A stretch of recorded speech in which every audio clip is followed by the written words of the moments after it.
Wait. Patodzoka warapo. Kwaniko nasikana.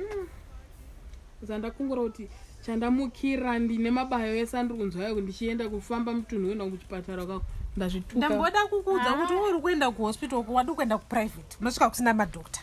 Madokta ariko, manesi zvese ariko but naoenda svikodzwa ka ene zvichese chichikurema chimusoro kutakurwadza. Chifu tanzi zviri wese here chi. Tatoti gani manye pamagi pamwe ndinoona ma-US dollar ndoda. Kwandiri. Asi mdara atorega ndibvisa chemberedzi pamedical aid ndise mane masmall house. Mabviswa pamedical aid. Medical aid ndiripo but kuchipatara kwanzi kukudiwa US dollar 3/4 yebill inokavwa ne-US dollar. Then yasara iyi ndo inozongoti tunenge twasaririra. Since when? Mdara akadzikisa plan here. Anti plan yako engere kunobhadharwa zvese rewo. Brand nepachita shortfall. Zvadhakwa ka. Kutakwa kupi? How? Uzani ndikuchema mwedzi yese makore ese aibatirwa baba wangu pension ngini papa kuti ende ku medical aid. Uzani ndikuichema mari yokuti dai vakatipa takadya zvedu kana dai vakamushaka zvaito make sense pane zvatakuzwa. Usiku make sense. Mari pension ewe. Medical aid yatanga kubatirwa kuma 1980s.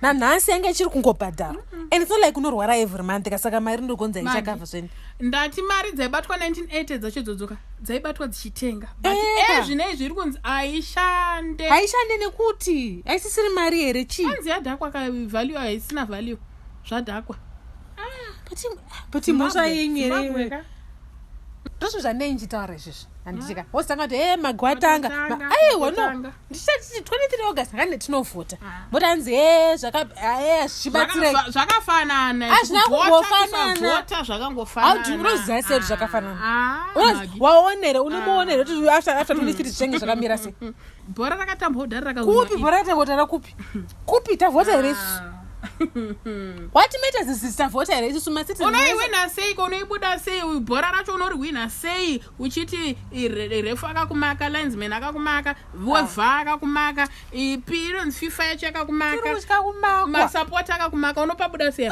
unoiwina sei ndo zvakafirana tongogara here izvi shosho kana vachiona zvisoka vari kubowa they fought the liberation struggle kuti sisi tive neright yekunovhota right yavanga vasina vachimbunyikidzwa apana family isina munhu akafighta liberation struggle in their own right anditika togara pana kutoti hanzoni ngava nezvipo rakapera kudhara laughing at this right laughing at this privilege yekuti pana mama countries ka vanhu vane shungu dzokuti tutoo democracy istopiwa it's a constitutional right actually tinosiyawo vote redu ukuziva here kuti kuna vanhu vari kutopemberera kutocelebrate vakatowina kudhara apana kawina mamind games kongeti mamind games and apparently zviri kutoshanda mukadzi mukuru akadai utobhiliviswa naanava tasatienda novhota it's our right constitutional right chaiyo kuti tinovhota but no magara pana pamubhizi kuti hanzi zvinhu zvakapera kudhara zvinonetsa zvinhu zvacho uri kuchema medical aid yawanzi zvone mabvisirwa uchibhadhara mumwe hafu yacho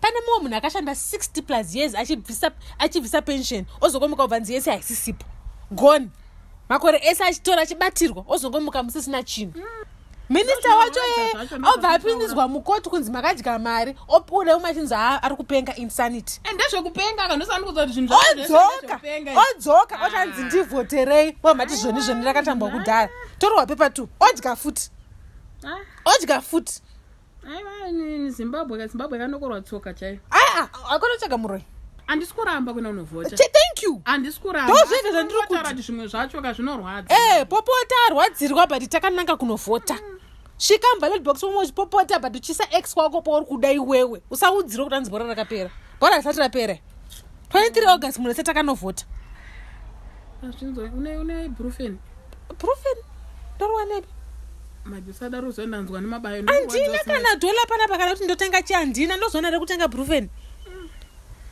naitotembeiwo kuti one medical yako ukapiwa mapirisi ako bva uzompiwa something uzadai family planning airapa pamwe denda mwandanzwa aiwa ndamuka munasi ndikuda mafaira